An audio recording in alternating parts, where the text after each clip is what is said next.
Muy buenas noches, tengan todos ustedes. El día de hoy es martes 25 del mes de enero del año 2022. Cada martes nos reunimos para escuchar la palabra, para poder meditar alguna porción de la Escritura y aprender a partir de ella entonces las cosas que Dios tiene para cada uno de nosotros. Y en esta noche vamos entonces a comenzar a platicar. Vamos a comenzar a trabajar entonces con el libro de Éxodo, capítulo 4. Y vamos a comenzar a partir del verso 30, porque esto es continuación de la clase que tuvimos en la semana anterior, donde dejamos a Moisés después de haberse encontrado con Dios y haber tenido el llamamiento para servirle. Moisés se regresa entonces a la tierra de Egipto.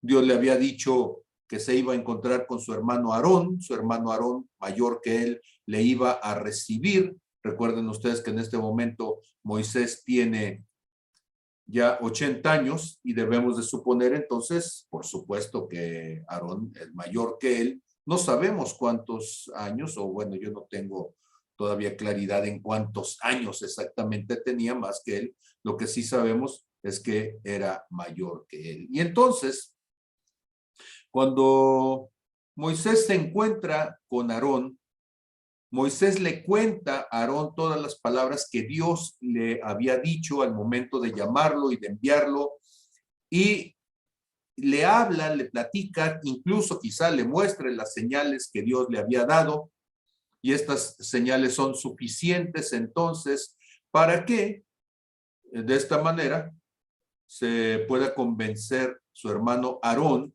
de que el llamado de Dios era genuino. Y ya hemos dicho que esas tres señales, la primera de ellas tenía que ver con tirar la vara de almendro que él traía, que le había acompañado durante años en su pastoreada por el desierto. Y esta vara se convertía en una serpiente. Hemos dicho que la vara representa la autoridad que Dios le había dado en el llamado, los dones que Dios le había dado a Moisés, como nos los ha dado a cada uno de nosotros, y mostrarla tirada en el suelo. La interpretación que yo les he propuesto es que nos muestra cómo nuestra autoridad en su momento se corrompe o se corrompió con la serpiente, pero cuando él la vuelve a agarrar y la pone en su mano, la sujeta, la pone entonces bajo la sumisión de Dios, se vuelve a convertir entonces en la vara de autoridad. Dios sanando y restaurando los dones que eternamente le había dado a Moisés. Recuerden ustedes que los dones son incluso previos a nuestro nacimiento. Jeremías 1:5 dice: antes que nacieses, antes que te formases en el vientre de tu madre, yo te llamé y te di por profeta a las naciones. Y entonces los llamados son eternos, el llamado, los dones son eternos y están en nosotros. Por nuestra vida lejos de Dios, por nuestra vida fuera del llamado que Dios nos ha dado, se corrompen, pero cuando Dios nos llama, Dios sana y restaura esos dones para ponerlos a su servicio. La segunda prueba que Dios le da es meter la mano en el pecho, sacarla y mostrarla llena de lepra, y después cuando la vuelve a meter y la saca, ahora la mano está limpia, ha sido sanada, ha sido restaurada. Y decíamos que la mano en el corazón representa entonces, por supuesto, lo que nosotros guardamos, lo que nosotros tenemos almacenado en nuestro corazón, nuestra alma, y que son una muestra de que en nuestro caminar fuera de Dios nos llenamos de rencillas, amarguras, pecados de la carne.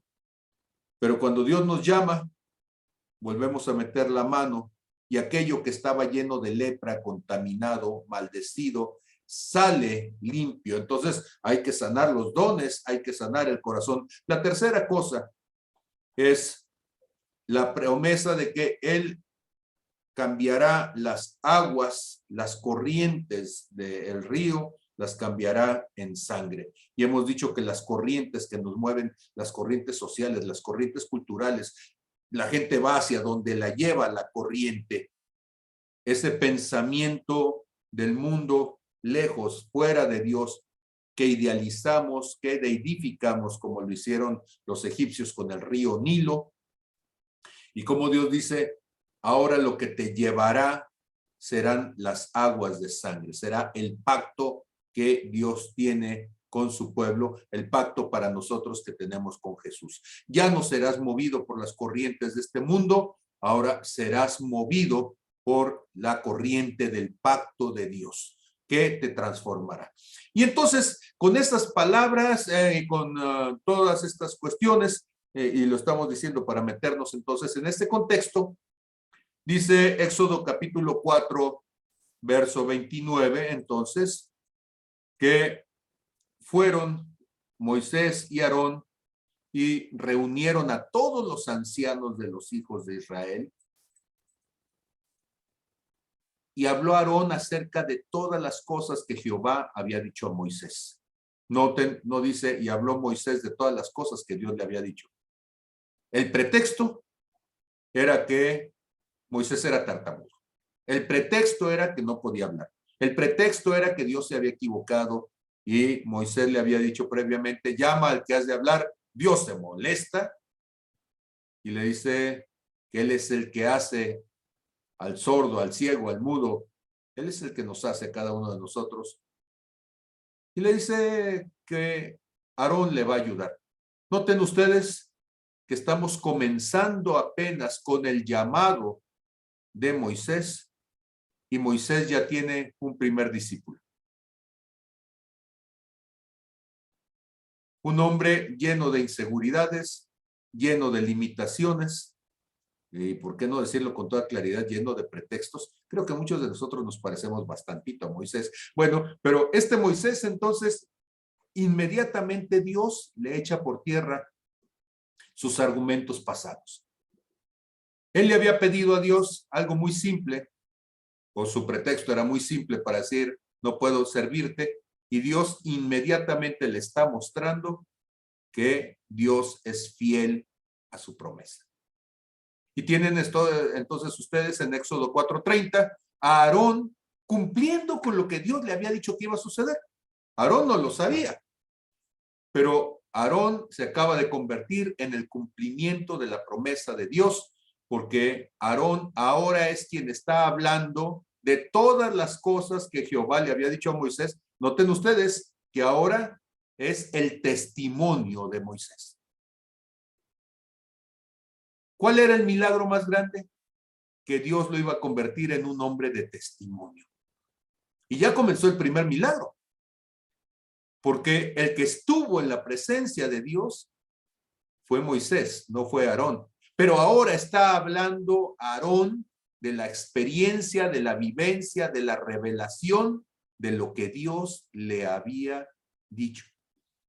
Y entonces, la gente siempre quiere el secreto para poder hacer cosas grandes. Y yo no sé qué puedan decirme ustedes, pero si estuviéramos en este momento en nuestro lugar de reunión, en la multitud de nuestro lugar de reunión, les diría, digan conmigo, las cosas grandes comienzan en las acciones pequeñas.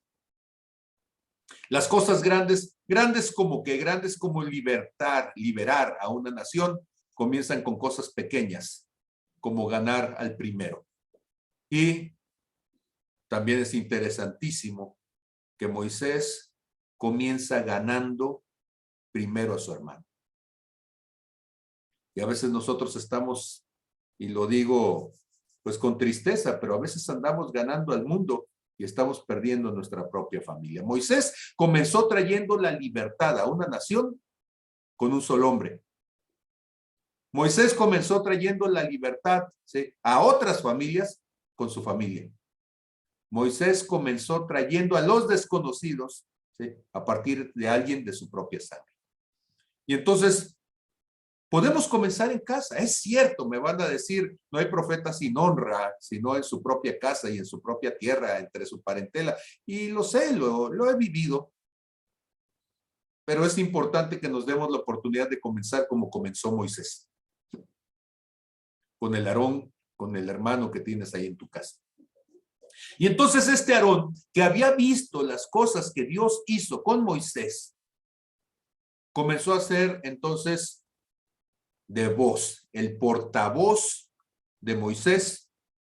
Y cuando les dijo todas estas cosas, dice, e hizo las señales delante de los ojos del pueblo. Ahora, las señales, ¿quién las haría? ¿Las hizo Aarón o las hizo Moisés? Bueno, Dios le había dicho a Moisés que él tomara la vara y la tirara. Dios le había dicho que metiera la mano, ¿sí? Y entonces el otro está diciendo, bueno, en esto no tartamudeo, no me da problema. Y él está dando entonces señal, él está haciendo aquellas cosas que Dios le dijo que hiciera. Y noten ustedes, por favor, el verso 31, porque nos vamos a detener un momentito allí. Y dice entonces Éxodo 4:31. Y el pueblo creyó. Ahora, yo sé que cuando nosotros hablamos acerca del poder de Dios, normalmente lo que hacemos muchos de nosotros, y lo digo con sano respeto, pero como quien tiene una vida en el ministerio, comenzamos con la aburridora. Y sobre todo quienes venimos del manto magisterial, pues sacamos los argumentos, sacamos las historias, sacamos los latinajos o los hebraísmos o las raíces del griego, la etimología y la filología y cuanta cosa más. Pero Moisés tenía una ventaja, era tartamudo. Y entonces no podía echarse los rollos largos. Y lo que tenía que hacer era las señales, prodigios y maravillas de Dios. Yo creo que a veces pasamos más tiempo argumentando que manifestando. Y creo que para poder entender las cosas que Dios quiere hacer para levantar a una nación y que sea libre, es que tenemos que cambiar nuestra estrategia y volver a las sendas antiguas. ¿Qué tan antiguas? Pues como Moisés, ¿sí? Que estamos hablando del segundo libro de la Biblia, cuando menos en el orden en el que están recopilados, acomodados. Y Moisés entonces no llega dando argumentos, se lo platicó a su hermano como contexto, pero después de eso hace los 3 milagros que sabía hacer. Ahora, nosotros pensamos que necesitas hacer muchos milagros, que tu catálogo de milagros tiene que tener 10,000 páginas, pero no. Moisés era un hombre con un catálogo muy simple, ¿sí? Y seguramente la gente, después de estarlo viendo, sí, ha de haber pensado, sí, ya va a sacar la vara y la va a tirar. Y sí, ahorita va a meterse la mano en el pecho y lo va a sacar lleno de lepra. Sí, ya lo hemos visto. Sí, y ahorita va a convertir el agua en sangre. Porque hasta de los milagros nos aburrimos, ¿sí? Pero escúcheme, si Dios nada más te ha dado el milagro, la capacidad de quitar dolores de cabeza, pues quita dolores de cabeza. Si Dios te da la capacidad de estirar una pierna, pues estírale la pierna a la gente, ¿sí? Y anda buscando todos los chuecos del mundo para que la gente pueda ver entonces el poder de Dios manifestado en tus manos. Si Dios no te da, ¿sí?, la novedad del día en el milagro, porque nos hemos convertido así como los TikTokers, que todo tiene que ser nuevo y todo el mundo está buscando a ver qué barbaridad hacerse, ponerse al pie de un precipicio para entonces poder hacer una nueva barbaridad y que se convierta en viral. Pero Dios no está con las modas.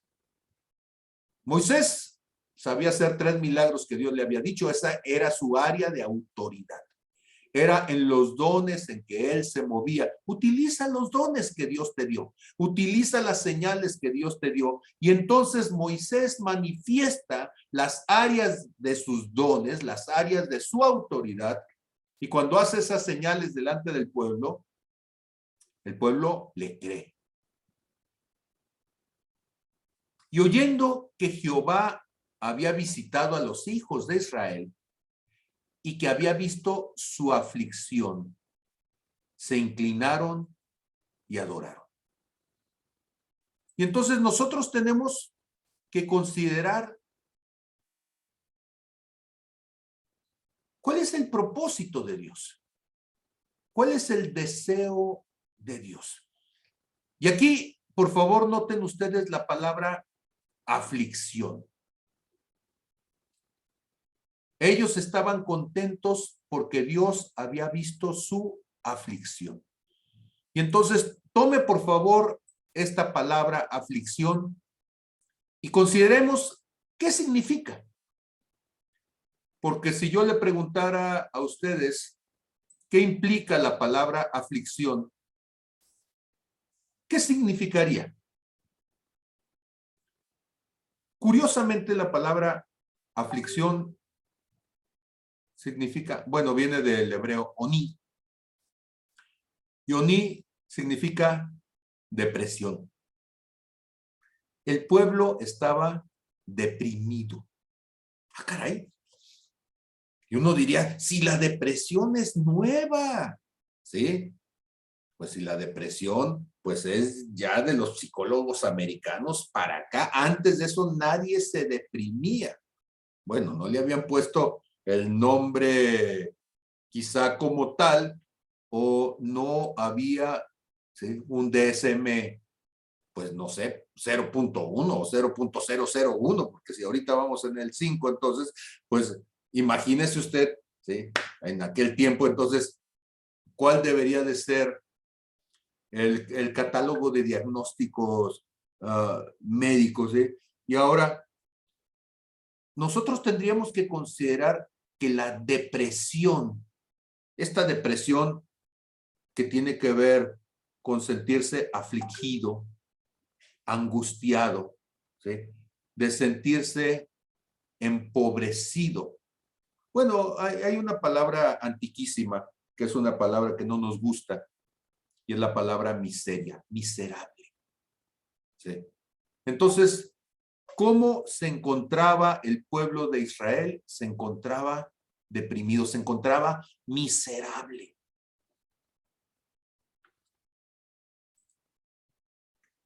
Bueno, quizá no les pegó mucho, pero si yo le preguntara a Dios cómo se encontraba usted al momento de que Dios le llamó, usted me va a decir, bueno, pues es que yo estaba solito, estaba pasando por un tiempo de prueba. No, Dios dice, usted estaba miserable, en una depresión de años. Una depresión escondida, una depresión oculta, una depresión naturalizada. Estaba tan deprimido desde hacía tanto tiempo que pensaba que esa era la forma natural de vivir. Se había acostumbrado tanto a la depresión, a la miseria espiritual, a la miseria emocional, que se había comportado, que se había entonces aceptado, adaptado, se había conformado a vivir de migajas. Y bueno, el pueblo de Israel así está. Y así llegamos muchos de nosotros. Y entonces, noten ustedes que este pueblo que está miserable, cuando llega entonces Moisés y les dice las buenas nuevas, ¿cuáles son las buenas nuevas? El evangelio no tiene que ver con andarle diciendo a los demás que el otro es peor, que nosotros sí, pero los otros no. Eso no es el evangelio. El evangelio es una buena noticia. Dios te vio miserable y quiere sacarte de allí. Dios te vio empobrecido de tu condición humana y Dios quiere sacarte de allí. Dios te vio en aflicción. Y entonces ellos que están escuchando el mensaje y para creer el mensaje están viendo las señales, entonces Dios les está llevando a una persona que los pueda convencer de que es posible vivir de una manera diferente. ¿Okay? Ahora, ¿qué intentamos hacer nosotros en Redime? convencerlos. Hay gente que es bien difícil de convencer, pero intentamos convencerlos. Puede ser algo más que un miserable. Sí, yo sé que hay un cierto sabor nostálgico y que si no te hubieran parido tu madre, te hubiera parido Víctor Hugo, ¿verdad? Porque te sientes de la alcurnia de los miserables. Pero déjame decirte, no, tu vida no es una novela, ¿sí? Tu vida es una tragedia cuando no tienes de Cristo. Y entonces este pueblo de Israel le cree a Dios. Y oyendo que Dios los había visitado, noten ustedes que no dice, y ellos creyeron que Moisés los había visitado. No, ellos entendieron que Moisés era solamente el enviado, era un vocero, era solamente un ser humano con una vivencia, pero que era Dios el que los estaba visitando a los hijos de Israel. Que Dios había visto su aflicción. Ah, caray, esta frase es fundamental, porque cuando decimos que Dios había visto, noten ustedes, no es una frase en presente, no está diciendo que Dios veía su aflicción, no, está hablando de un pasado, ¿sí? Dios había visto. O sea, todas las oraciones que yo hice, todas las lágrimas que derramé, todas las veces que clamé delante de Él, todas las veces que me sentí frustrado, todas las veces que yo pensé que no me escuchaba porque mi oración no pasaba del techo, Dios había visto mi oración. Cuando yo pensé que no había respuesta, cuando yo pensé que a nadie le preocupaba lo que me estaba sucediendo, Dios había visto mi oración. Dios había escuchado el clamor de mi corazón. Dios vio mi condición y se condolió. Despertó en él amor, misericordia. Por eso Juan 3:16 dice, porque de tal manera amó Dios al mundo. De tal manera pudo ver su condición que dio a su primogénito, a su unigénito, que dio al verbo hecho carne, para que todo aquel que en él cree no se pierda, sino que tenga vida eterna. Y entonces, aquí es bien importante que entendamos y que nos retemos con lo siguiente, porque uno diría, bueno, Dios escuchó el clamor y Dios va a mandar una respuesta, y todo el mundo está esperando las fanfarrias, y que en ese momento se abran los cielos y que bajen los ángeles, y sale un tartamudo. Y viejito, de 80 años. Hubiera mandado a Sansón, grandote, fuerte, joven. Manda un viejito. Y medio renegón, según nos vamos a dar cuenta en algún momento, ¿sí? Aunque ya estaba en ese trato de mansedumbre, sí, pero todavía donde había una chimenea, donde antes hubo fuego, ¿sí? Pues ahí las cenizas quedaban, todavía humeaba, ¿sí? Todavía era de carácter el viejito. Y tenemos un problema tremendo. Un Dios perfecto envía emisarios imperfectos. Un Dios todopoderoso envía un viejito limitado. Un Dios lleno de paciencia envía un viejito renegón. Pero yo quiero que noten ustedes la ironía de Dios.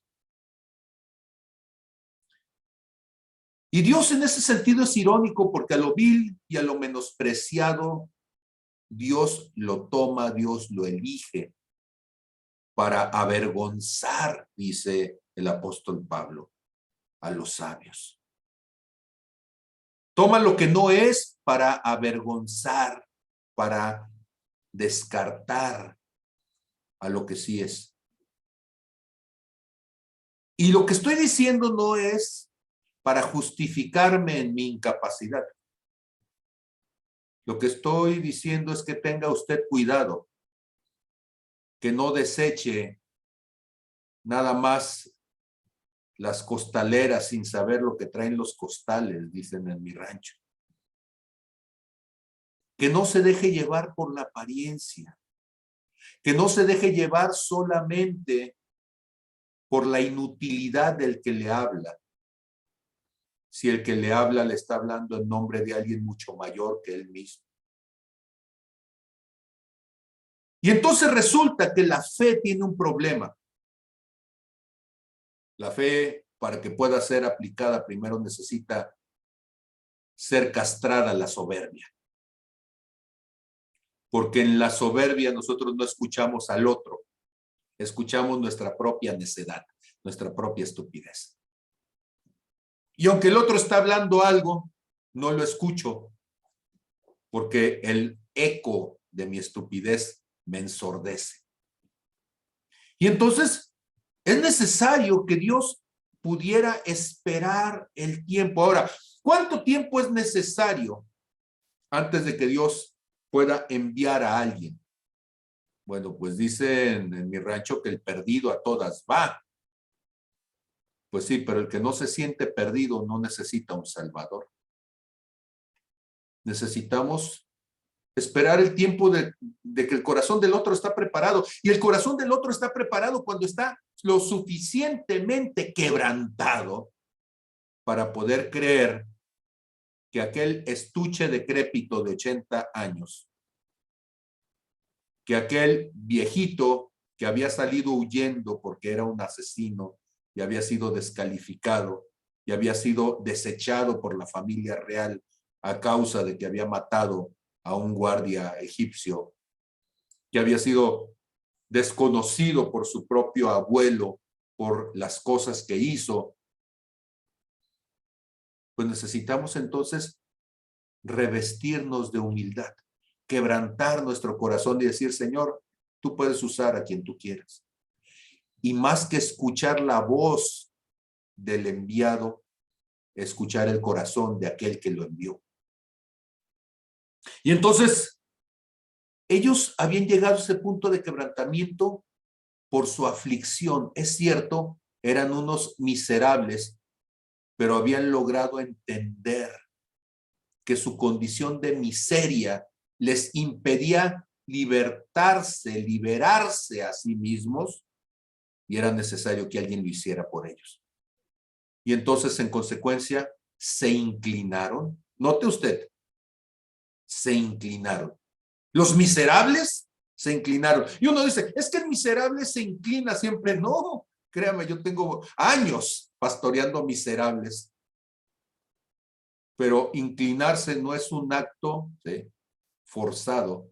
Inclinarse es un acto de reconocimiento, de humildad. Tan simple como decirle a la gente, ¿cómo estás? Y la gente se levanta y dice, bien. Cuando tú en el fondo sabes que está mal, ¿sí? Y el poder decir, ¿sabes qué? No estoy bien, necesito ayuda.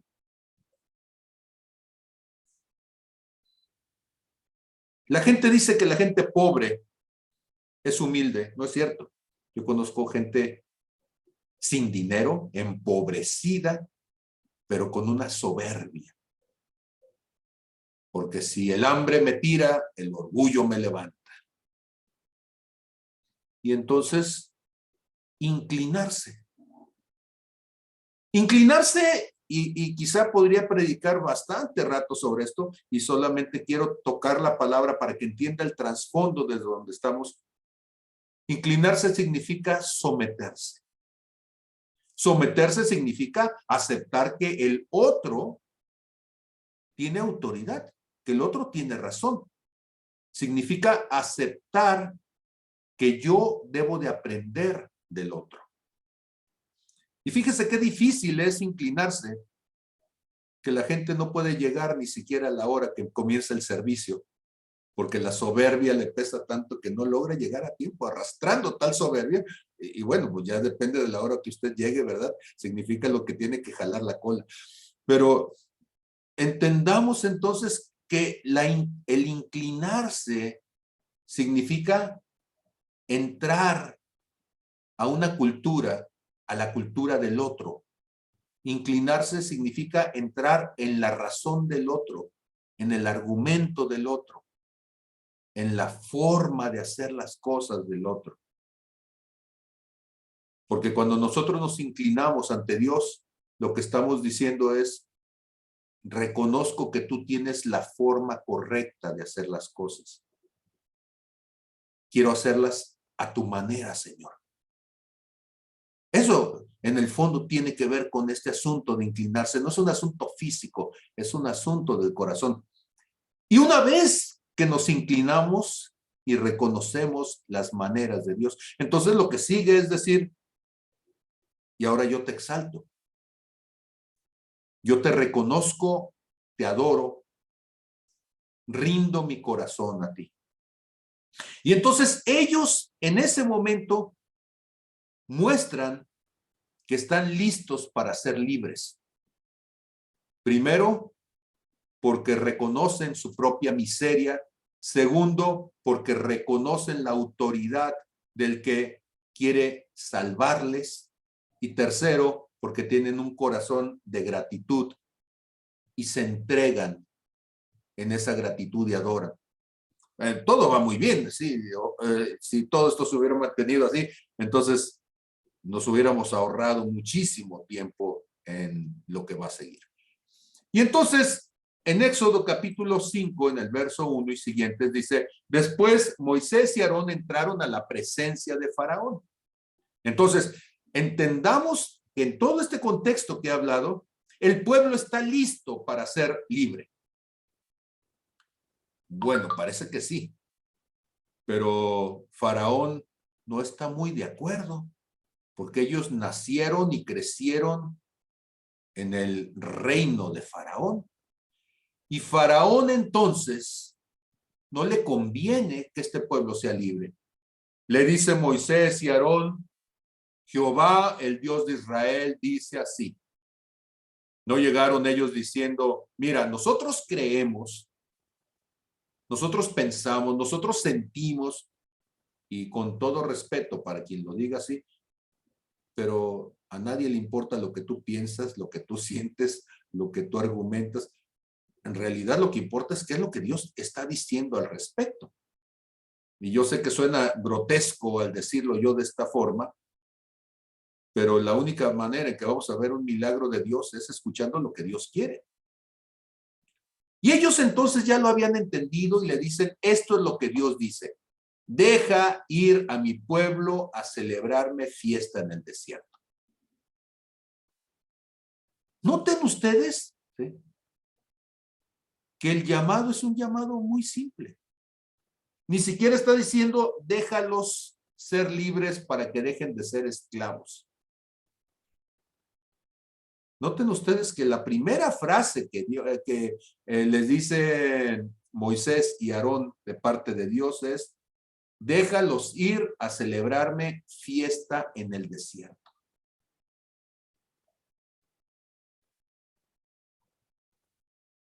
Un pueblo miserable.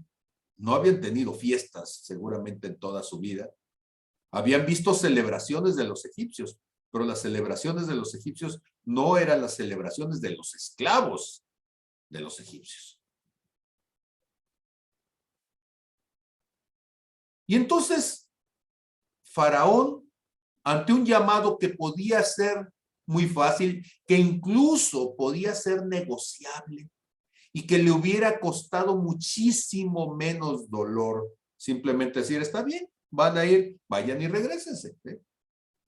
No dice allí que no vayan mis soldados con ellos. Bueno, pues vayan y mis soldados van con ellos, celebran su fiesta y ya se regresan a casita a hacer ladrillos. Pero Faraón es polar. Y él dice definitivamente no. ¿Quién es Jehová para que yo oiga su voz y deje ir a Israel? Yo no conozco a Jehová, ni tampoco dejaré ir a Israel. Ahora, esto que está diciendo, ¿sí?, ¿es razonable? Sí, sí es razonable.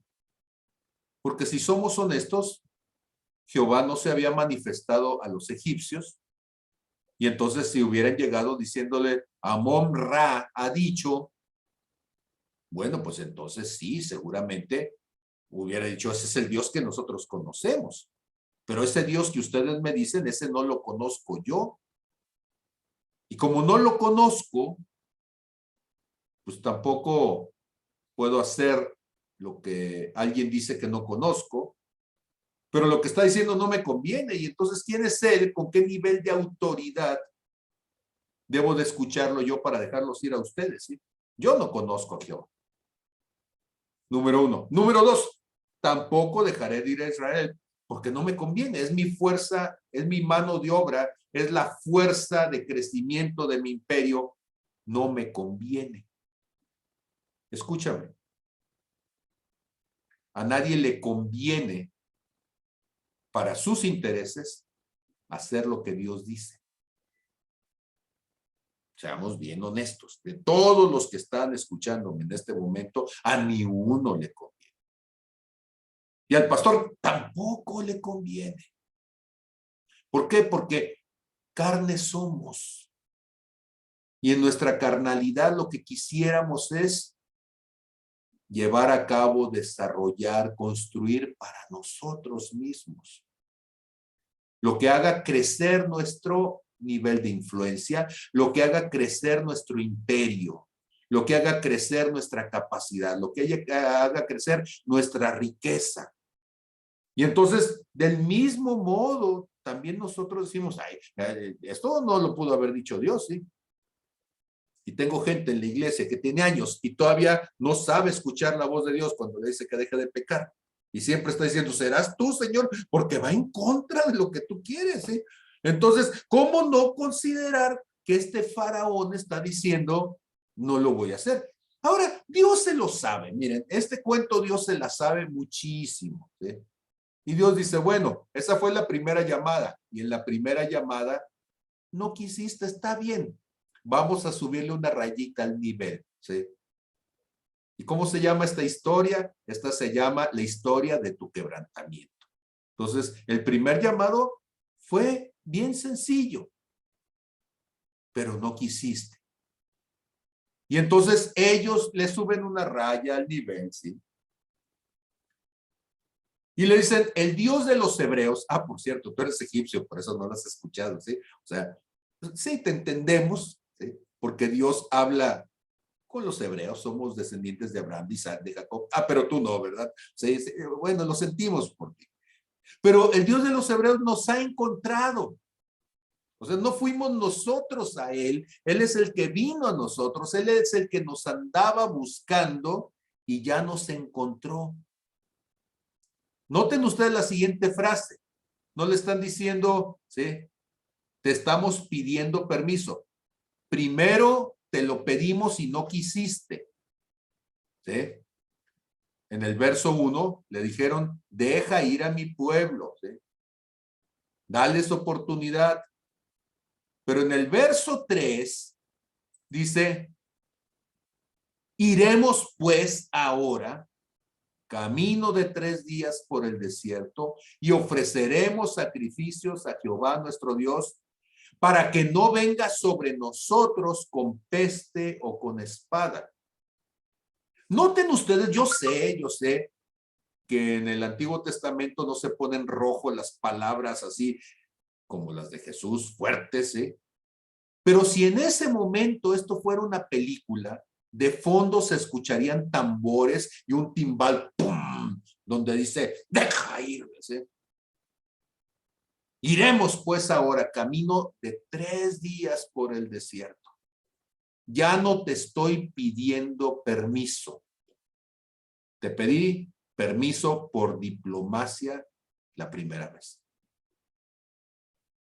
Y quisiera que ustedes aprendieran esto. Dios puede ser diplomático, sí, te puede decir la primera vez. Pero la segunda vez va a decir, mira, solamente era una forma coloquial de quererte decir que quiero que hagas esto. Porque a partir de este momento se acaba de establecer una relación distinta. El primer diálogo abre un espacio de colaboración. Ok, ¿cuál fue el primer diálogo? Un espacio de colaboración. Pero el segundo diálogo ahora muestra un espacio de confrontación. Y créeme, la colaboración con Dios es buena. Dios por las buenas es bueno. Pero en el espacio de confrontación, y confrontación significa dos que van en contra, dos que están en visiones distintas, dos que están en desacuerdo. A partir de esa segunda llamada, Faraón se acaba de posicionar, escúchame, no Dios, sino Faraón se acaba de posicionar como enemigo. Dios se lo pidió de cuates y el otro dice, no quiero ser tu cuate. Y él dice al cliente lo que pida, don Faraón. A partir de este momento, ¿sí?, el menú está listo y usted, ¿sí?, va a tener entonces en este spa espiritual, va a tener un masaje, ¿sí?, que lo va a sacudir y lo va a hacer nuevo, ¿sí? Moisés le está diciendo, vamos a ir, porque si no vamos, ¿sí?, vendría sobre nosotros peste o espada. Y entonces ya hay una amenaza. Moisés lo que está diciendo es, esto es un asunto serio. Y es un asunto serio donde la vida de tu familia faraón, donde la vida de tu pueblo faraón, donde la vida de tu, ¿sí?, riqueza faraón está en riesgo. Y yo te recomiendo, faraón, déjanos ir, ¿sí? Esto es lo que vamos a hacer. Y entonces Faraón, molesto, le va a decir, ¿sí?, dice el rey de Egipto, les dijo a Moisés, a Aarón, ¿por qué hacen cesar al pueblo de su trabajo? Vuélvanse a sus tareas. O dicho de otra manera, ustedes están desobligados, están desocupados, no tienen que hacer o qué cosa, ¿sí? No estén inventando, ándele a trabajar, ¿sí? Y les dice, he aquí, Faraón les dice, he aquí, el pueblo de la tierra es ahora mucho y ustedes los hacen cesar de sus tareas. O sea, desobligados, nada más están creando distracción. Esta gente es mucha y tiene mucho que hacer. Yo estoy extendiendo mis dominios, estoy extendiendo mi imperio, ¿sí? Así que Faraón les manda decir este mismo día a los cuadrilleros, a los capataz, bueno, a los que organizan las cuadrillas, los que organizan el trabajo, que los tenían a su cargo, y a los capataces les dicen, de aquí en adelante no darán paja al pueblo para hacer ladrillo, como hasta ahora. Entonces, los egipcios daban la paja cuando se cortaba desde el trigo, ¿sí?, y la acumulaban, y esa paja, nosotros aquí en Nayarit sabemos que para hacer un ladrillo, para hacer adobe, si ustedes nada más echan tierra y no tiene el zacate que lo amarra, pues se va a desmoronar. Y entonces hay que revolver el lodo con paja para que tome cuerpo, para que tome entonces consistencia, para que no se desmorone y que cuando se seque se convierta en un adobe, o si lo van a cocer, para que entonces al cocerse se va a quemar esa paja, ese zacate, y se va a convertir en un ladrillo, ¿sí? Y entonces él dice, como tienen mucho tiempo de sobra, ahora no solamente van a tener que hacer el ladrillo, ahora van a tener que ir y traer la paja. O sea, su tarea va a aumentar. En lugar de disminuir, va a aumentar. Cuando nosotros le compartimos a la gente de Cristo, a veces los cristianos cometemos el error de decir, mira, acércate a la iglesia y te va a ir mejor, te vas a sentir descansado, ya no, no es cierto. Faraón, que además ya te ponía a hacer el ladrillo y tenías que estar batiendo el lodo hasta las rodillas, te va a decir, pues ahora hasta paja tienes que buscar tú mismo, ¿sí? O sea, la crisis, la lucha, el conflicto espiritual va a crecer, ¿sí? Y entonces les dice Faraón, y les impondrán la misma tarea de ladrillo que hacían antes, ¿sí? Y no les disminuirán nada porque están ociosos. Por eso levantan la voz diciendo, vayamos y ofrezcamos sacrificios a nuestro Dios, ¿sí? Agrávese la servidumbre sobre ellos para que se ocupen en ella y no atiendan a palabras mentirosas. Y entonces ahora la exigencia es mayor, el conflicto es mayor. Y uno dice, Señor, pero si te pedí que me sacaras de esto y en lugar de sacarme, ahora me metes en conflicto. Yo me convertí. ¿Y sabe cuál fue mi regalo de recién bautizado? Que me corrieron del trabajo. Y entonces, ¿qué haces? Bueno, pues el pueblo de Israel reniega. Pero ¿qué haces cuando tú tienes la claridad de que es Dios el que te está llamando? Yo dije, bueno, Señor, me corrieron del trabajo, antes no tenía tiempo para dedicarme todo el día a ti, pues ahora tengo todo el día para dedicarme a ti.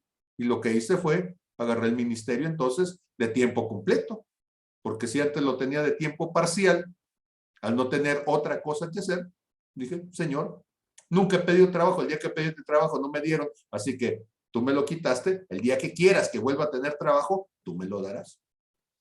Ahora, yo sé que muchos podrían agarrar esto de pretexto, pero yo estaba ocupado, siempre he estado ocupado desde que amanece hasta que anochece, haciendo lo que Dios ponga en mi mano a hacer. Tanto así que yo no pedí trabajo en la universidad donde trabajo. Fueron a mi casa a invitarme que diera un curso gratis, pero fueron a invitarme. Y ya que estaba trabajando y les gustó mi trabajo, dijeron, ¿por qué no te quedas? Yo no pedí trabajo, no pedí palanca, no le pedí a nadie que moviera cielo, mar y tierra para que me metieran, ¿no? Y los lugares donde yo he trabajado es porque la gente dice, queremos que trabajes con nosotros, ¿eh? Y los lugares donde me han corrido ha sido porque me han dicho, ya no queremos que trabajes con nosotros. Y yo, está bien, Señor, misteriosas son tus formas de llevarme, Padre, pero adelante. Faraón entonces está sobrecargándolos, llevándolos entonces a un punto de quebrantamiento físico, de quebrantamiento mental. Una persona deprimida que se le sobrecarga emocionalmente. Una persona frustrada que se le sobrecarga. ¿Y qué va a pasar con ellos? Miren, en mi rancho dice bien fácil, o prende o se seca. Y nosotros tenemos que entender que la forma en que Dios va a tratar contigo es llevarte a los extremos. Estamos tan acostumbrados a huirle a la confrontación, estamos tan acostumbrados a huir de las situaciones difíciles, estamos tan acostumbrados a buscar siempre los espacios de comodidad que no hemos leído que Dios siempre nos lleva en esa confrontación a saber de qué estás hecho. Y Moisés entonces tuvo que enfrentarse a eso, con un pueblo de Israel que estaba siendo llevado a la confrontación, a saber de qué estaban hechos. Y entonces, saliendo estos cuadrilleros del pueblo y sus capataces hablaron al pueblo diciendo, así ha dicho Faraón, ya no les voy a dar paja y ustedes van a ir y la van a recoger la paja donde la hallen, porque peor, ni siquiera les vamos a decir, ahí tráiganse la paja de este sembrado. No, van a ir y la van a tener que encontrar, ¿sí? Van a tener que caminar, buscar, cortarla y traerla, pero en nada se disminuirá su tarea, ¿sí? Y entonces el pueblo se esparció por toda la tierra de Egipto, ¿sí? Para andar buscando rastrojo en lugar de paja, a ver lo que pudieran, imagínense, encontrar zacatales, en una zona tan árida, bueno, junto al Nilo, sí, sí, pero saliéndose del delta del Nilo, complicado encontrar la paja, ¿sí? Y los cuadrilleros, dice, los apremiaban, los golpeaban, ¿sí? Diciendo, acaben vuestra obra, la tarea de cada día en su día, como cuando se les daba paja. El nivel de exigencia era mayor, la intolerancia era mayor. Y los que estaban frustrados, pues imagínense, más frustrados. Los que estaban deprimidos, pues más deprimidos. ¿Por qué? Porque los afanes de este siglo van a tratar de hacer que la semilla que fue puesta por el sembrador se seque. Las espinas van a tratar de ahogar la semilla. Las aves del cielo van a tratar de venir y comerse las semillas, ¿sí? Y azotaban entonces, dice, a los capataces de los hijos de Israel que los cuadrilleros de Faraón habían puesto sobre ellos, diciendo, ¿por qué no han cumplido su tarea de ladrillo ni ayer, ni hoy, ni antes? Y los capataces de los hijos de Israel vinieron a Faraón y se quejaron a él diciendo, ¿por qué haces así con tus siervos? Hasta los que andaban de garroteros salían regañados, ¿sí? No se da paja a tus siervos, y con todo nos dicen, hagan ladrillo, y aquí tus siervos son azotados y el pueblo tuyo es el culpable. Y él respondió, ¿están ociosos? Sí, ociosos. Y por eso dicen, vamos y ofrezcamos sacrificios a Jehová. Ahora, ¿ya notaron la estrategia? Se trata de que la gente diga, el de la culpa es el líder. El de la culpa es ese que se dice enviado de Dios. Y cuando el pastor te dice, es que tenemos que hacer, tenemos que, luego va a venir el otro y te va a decir, ya ves, el viejillo está mal, ¿sí? Sí, pues es que, sí, pues como se les da de que sabe mucho, como se les da de que se ha estudiado toda la vida, como se les da que tiene todas las respuestas, así por eso. Y ahí está entonces la estrategia, desvirtuar el propósito de Dios, desvirtuar lo hablado por Dios. Porque si logra desvirtuar eso, entonces la gente va a preferir regresarse y va a decir, mira, yo no quiero ni ir al desierto, yo no quiero ni adorar, ¿sí? Así que a mí déjame con los ladrillitos que hacía antes, dame la paja y yo ya ni protesto, ¿sí? Aquí me tienes tú, en paz. Verso 19, entonces los capataces de los hijos de Israel se vieron en aflicción al decírseles, no se disminuirá nada a su ladrillo de la tarea de cada día. Y encontrando a Moisés y Aarón, que estaban a la vista de ellos cuando salían de la presencia de Faraón, les dijeron, mire Jehová sobre nosotros y juzgue.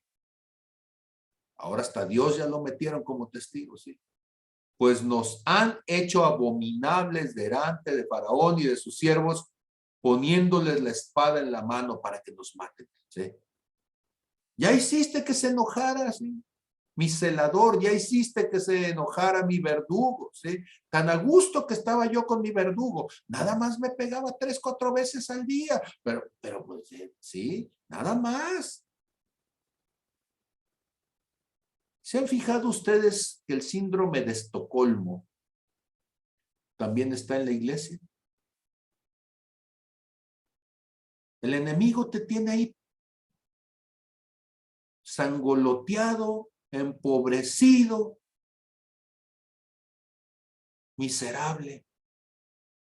Y ahí estás defendiendo tú. Es que es lo que nos enseñaron nuestros padres.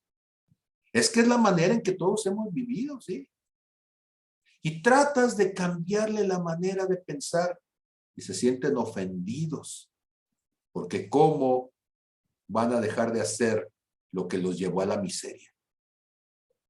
Si es además el signo de nuestra dignidad. Si hemos sido de una familia miserable de alcurnia, ¿sí? Miserable el padre, miserable el abuelo, miserable el tatarabuelo, ¿sí? Tenemos toda una tradición de miseria que defender. ¿Cómo vamos a cambiar nuestra manera de pensar? Y entonces Dios tiene que comisionar a Moisés y a Aarón, ¿sí? Porque ahora hasta Dios va a salir raspado y va a hablar entonces con ellos, ¿sí?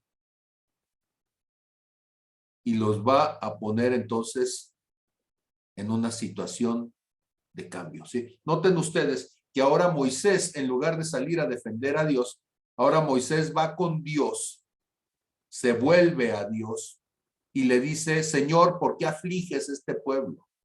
¿Para qué me enviaste? Tan fácil que estaba, Señor, tan a gusto que estaba. Porque desde que yo vine a Faraón para hablar en tu nombre, sí, para hablarle en tu nombre, ha afligido este pueblo y tú no has librado a tu pueblo. Mira lo que me mandaste y tú no has hecho nada, Señor.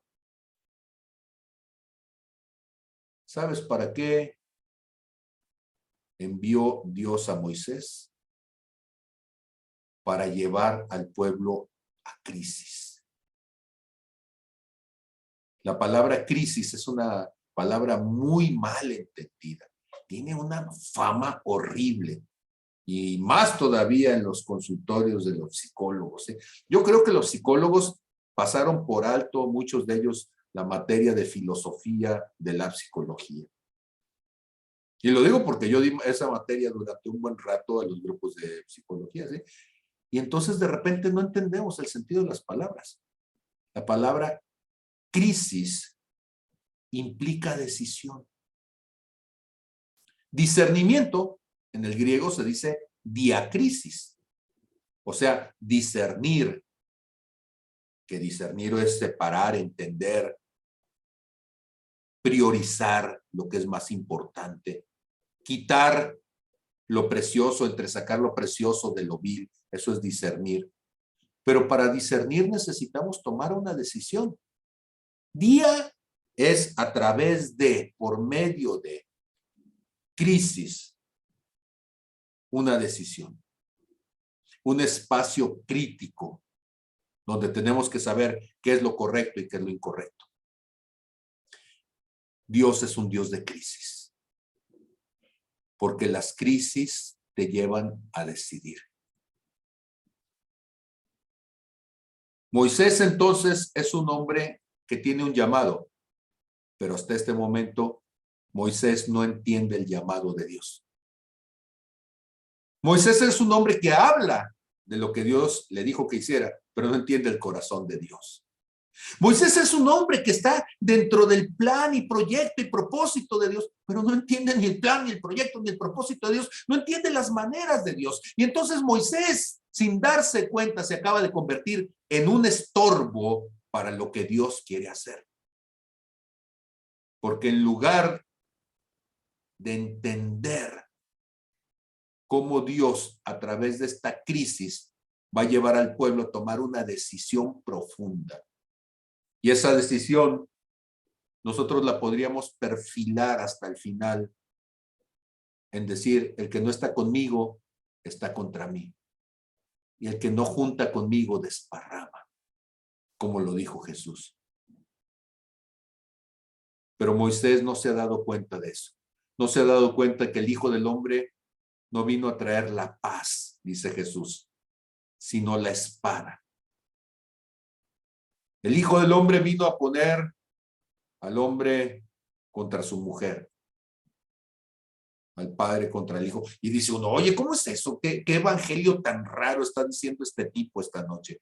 No, lo que está diciendo es que Dios te lleva al punto de tomar decisiones con carácter de eternidad. Decisiones con trascendencia, decisiones de las cuales depende tu vida, decisiones con las cuales vas a cambiar el curso de tu historia. Y para eso, Dios te va a llevar a extremos, te va a enfrentar a extremos. Déjame decirle que no hay una manifestación de fe con mayor exigencia que el cristianismo.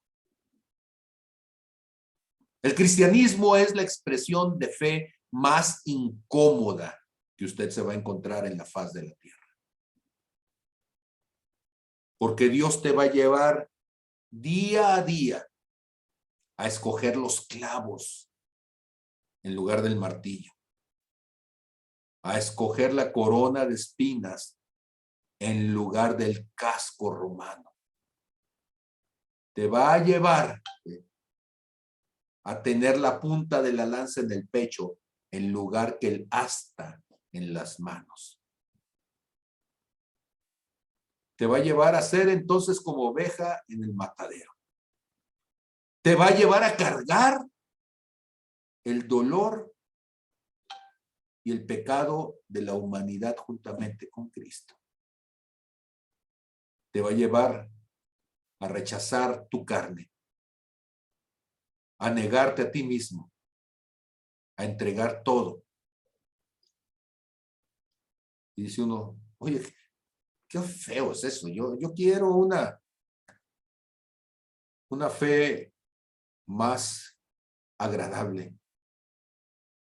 Pero no, porque carne y sangre no entran en el reino de los cielos.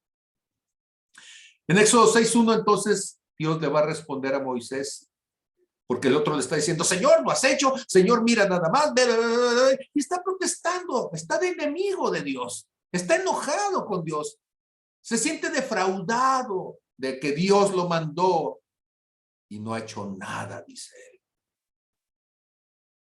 Y bueno, si tú quieres conocer a Dios cara a cara, un día se te va a poner cara a cara.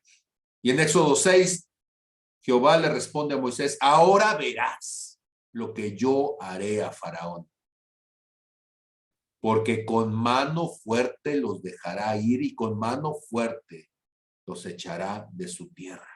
O sea, lo que yo voy a hacer va a ser tal, ahorita no los quiere dejar ir, después los va a estar corriendo y les va a estar urgiendo que se vayan, porque él mismo va a estar en tal punto que en lugar de quererlos retener, él va a ansiar que salgan de allí. Dice, muy bien, vamos a comenzar. Y habló todavía Dios a Moisés y le dijo, yo soy Jehová. Noten ustedes, lo que está diciendo es, Dios está jurando por su nombre. Está diciendo, ¿quieres ver quién soy? Pues ahora me vas a conocer. Y ahora me va a conocer Faraón.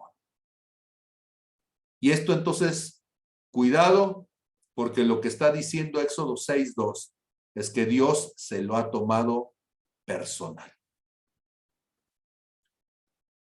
Y le dice, aparecí a Abraham, a Isaac, a Jacob como Dios omnipotente, mas en mi nombre Jehová no me di a conocer a ellos. O sea, ellos que tuvieron una relación conmigo, no me conocieron como me vas a conocer tú y como me va a conocer Faraón.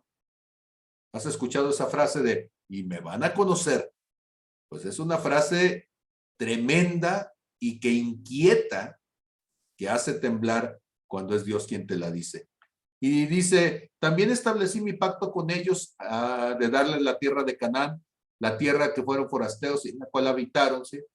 Y asimismo yo he oído el gemido de los hijos de Israel, a quienes hacen servir los egipcios, y me he acordado de mi pacto, o he traído a memoria, dice. O sea, ahora van a saber a lo que me refiero, ¿sí? Por tanto, dirás a los hijos de Israel, yo soy Jehová, y yo los sacaré de debajo de las tareas pesadas de Egipto, y los libraré de su servidumbre, y los redimiré con brazo extendido y con juicios grandes, y los tomaré por mi pueblo, y seré su Dios, y ustedes sabrán que yo soy Jehová su Dios, que los sacó de debajo de las pesadas tareas de Egipto, y los meteré en la tierra por la cual alcé mi mano jurando que la daría a Abraham, a Isaac y a Jacob. Yo la daré a ustedes por heredad. Yo, Jehová, o diciendo, esta es mi palabra. Está poniendo su propio nombre, está jurando por sí mismo. Y aquí vamos entonces a terminar.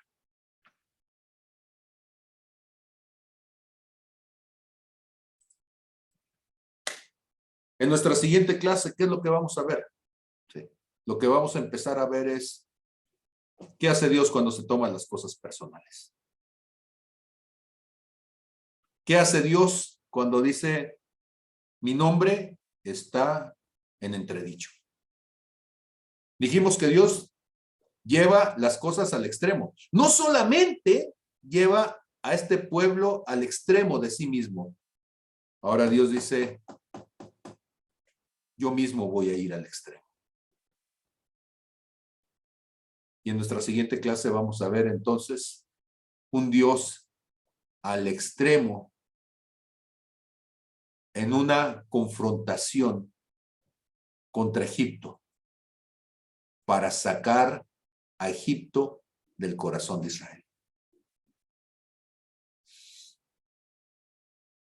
Pues muchas gracias.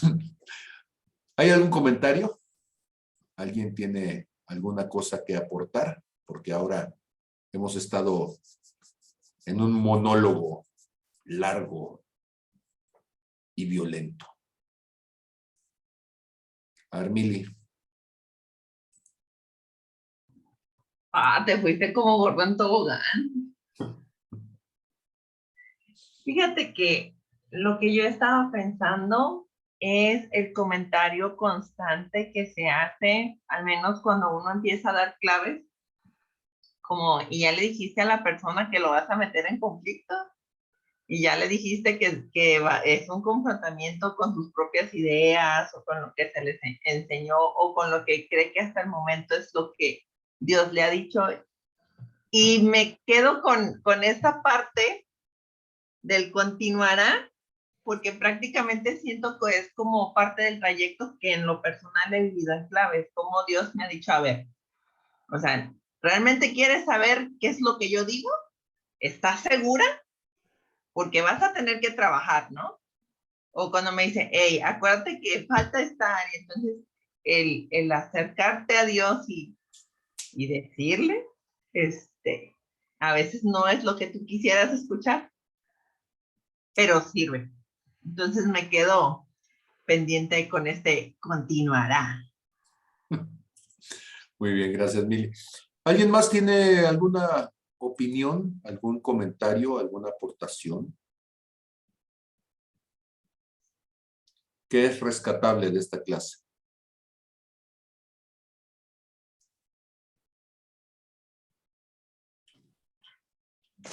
Adelante, Gustavo. No, únicamente el que me invita a seguir enfocado, ¿verdad? En Dios y no en mis pensamientos y mi alma y el mí, ya otras veces nos has enseñado, ¿verdad? De que ¿verdad? Y ayúdame y dame. Sino mejor enfocado en Dios, en lugar de en mí. Y Él va a seguir tratándome como Él quiere para mejores resultados, mayores bendiciones. Aguantando vara hoy. Amén. Amén. Muy bien, gracias, Gustavo, querido. Muy bien. Gracias. Magdalena, te escuchamos. Magdalena López. Pues creo que todas las analogías que has estado usando, bueno, nos has puesto a Moisés como ejemplo, ¿verdad? Y todavía para confirmar más, pues nosotros nos comportamos también como el pueblo de Egipto de muchas maneras. Estaba pensando cuando te estaba escuchando que si Dios no hubiera endurecido el corazón de Faraón, y si éste los hubiera dejado ir al pueblo de Israel y les hubiera cedido y hubiera concedido sus peticiones, los israelitas se hubieran sentido cómodos y se hubieran quedado ahí y no se hubieran ido a la tierra prometida, y ahí se hubieran quedado, ¿no? Entonces, Dios tuvo que endurecer el corazón del faraón para que éste los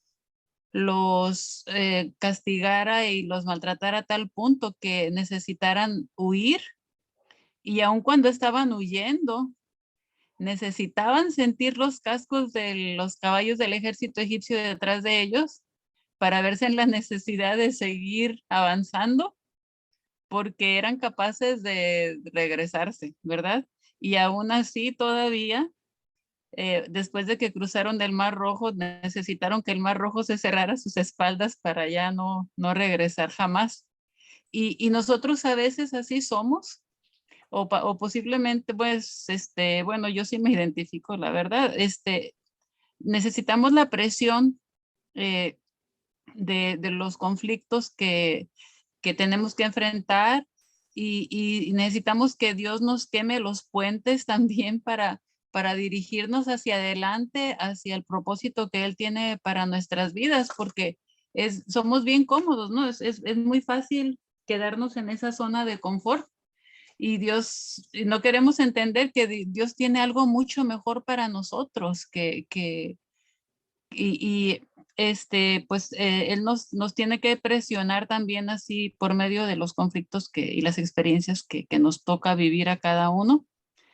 Y bueno, pero nosotros pienso que los que estamos aquí ya, la mayoría de todos los que estamos aquí ya tenemos bastante tiempo en que Dios ya nos movió, ya nos sacó y ya nos trajo a un punto donde ya cruzamos el desierto, donde ya cruzamos el Mar Rojo y, y donde ya nos dice, pues ahora quiere que seamos un pueblo de convicción, un pueblo que sin presión alguna decidamos obedecerle. Creo que estamos en ese punto de quiebre donde Él nos está diciendo, donde tenemos que ser intencionales para obedecerle y seguirle. Tú nos estabas comentando el domingo sobre la distracción y estamos muy distraídos, o sea, estamos bajo en un contexto donde hay demasiada distracción por todos lados y es bien fácil nuevamente quedarnos en ese punto de confort, pero yo creo que Dios ya, como ya nos sanó, ya nos fortaleció, ya hizo tantas cosas por nosotros, ahora Él está esperando que nosotros decidamos y actuemos, ¿verdad? Ahora sí ya, como mencionó Claves, Mili, Dios nos dice en Deuteronomio 30:19, al cielo y a la tierra los pongo hoy como testigos contra ustedes de que he puesto ante ti la vida y la muerte, la bendición y la maldición. Escoge pues la vida para que vivas tú y tu descendencia.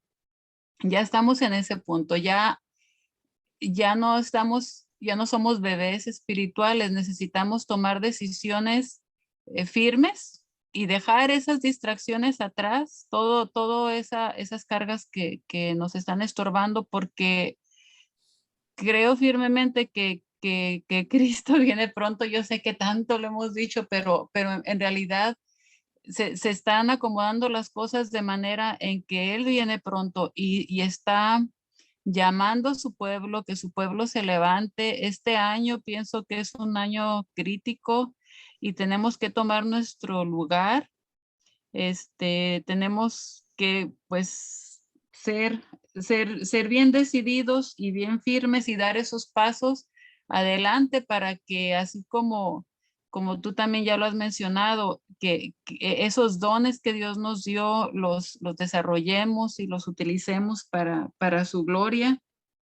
Él también nos dice que si nosotros rechazamos el conocimiento que Él está poniendo delante de nosotros, en Oseas nos dice que Él también nos rechazará para que no seamos sus sacerdotes. Él nos está dando la oportunidad de serlo, pero si no tomamos acción firme y si no dejamos ya toda distracción, toda zona de confort, nos vamos a quedar.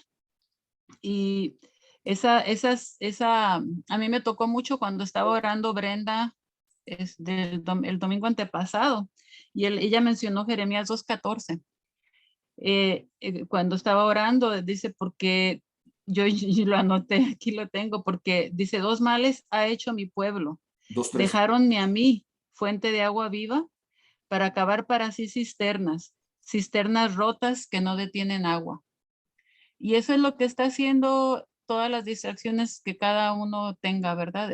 Estamos al dedicar nuestro tiempo a esas distracciones, a esas cosas que nos están apartando de dedicarnos a Él por completo como debemos de hacerlo.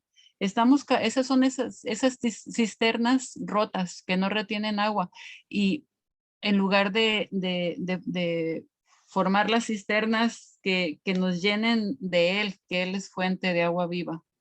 Es lo que todo este tiempo pues ya tienes varios domingos que nos has estado hablando y eso es lo que a mí me está quedando de todo esto, es una confrontación muy firme que Dios está trayendo a mi corazón y y es una confrontación que es una advertencia y es una promesa, ¿verdad? Porque me promete que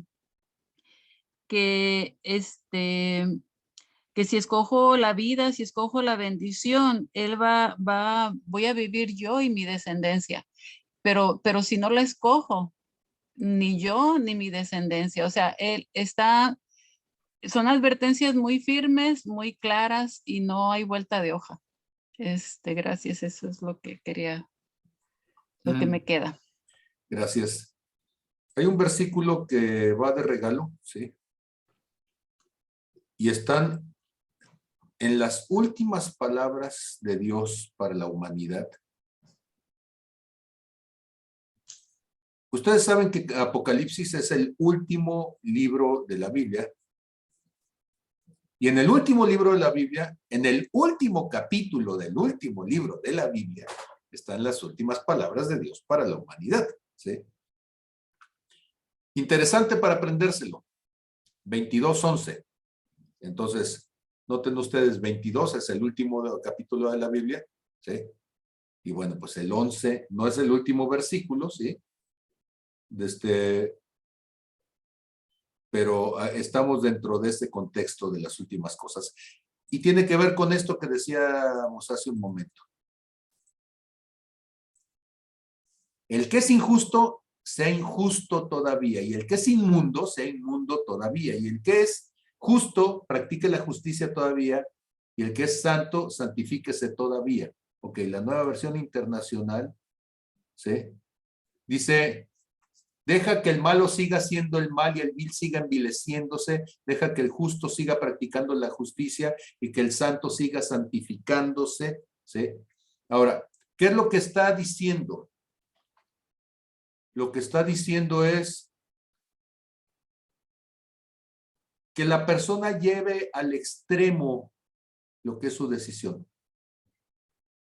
El que es limpio, límpiese más. ¿Sí? El que es sucio, ensúciese más. Polarícese. Vámonos a los extremos. Por eso les decía, Dios es un Dios de extremos, ¿sí? ¿Cómo vamos a poder distinguir lo que es de lo que no es? Y Dios dice, lo blanco vuélvase más blanco y lo negro vuélvase más negro, ¿sí? Hasta el punto en que esto sea bipolar. O eres blanco o eres negro, porque finalmente en Mateo 25 hacia allá van a ir las cosas. ¿Hacia dónde va la humanidad? Hacia allá. ¿Y hacia dónde nos quiere llevar Dios? Hacia allá. Usted es de los míos, que se le note, que resplandezca. Usted no es de los míos, empuérquese, ¿sí? Métase a su lodo, encharquese, ¿sí? ¿Quiere ser un hipócrita? Ándele, atásquese. ¿Quiere santificarse? Santifíquese, sea honesto. Y esto es lo que vamos a empezar a ver entonces en Éxodo capítulo 6, que es lo que está diciéndole Dios al pueblo de Israel. Te escuchamos, querido Fernando. En lo que vimos de clase, yo creo que dicen que la distancia es el olvido y que el tiempo lo cura todo. Después de 400 años de estar el pueblo de Israel en Egipto, o 440 para ser exactos, como que la fe, a lo que leímos ahora, como que la fe se les había olvidado. Y lo que muestra lo que vemos viendo, lo que estamos viendo ahorita, es a un pueblo falto de fe, a un mismo Moisés falto de fe. Entonces, bueno, como esto continúa, viene la transformación de cómo se va a fortalecer esa fe, cómo se va a alimentar esa fe, cómo se va a nutrir esa fe y cómo va a mostrar la necesidad del pueblo de Israel también, ¿sí? Que nos sirve mucho de ejemplo, ¿sí? Para que nosotros no seamos tan necios en tomar esa decisión y trabajar en nuestra fe y fortalecer el enfoque, ¿sí? Desde que hablaste de estar enfocado, se me han venido todas las crisis del mundo porque me levanto orando todas las mañanas, alimentándome de lo que es mi tarea de no es mi tarea, sino es mi gusto de estar alimentándome de la palabra.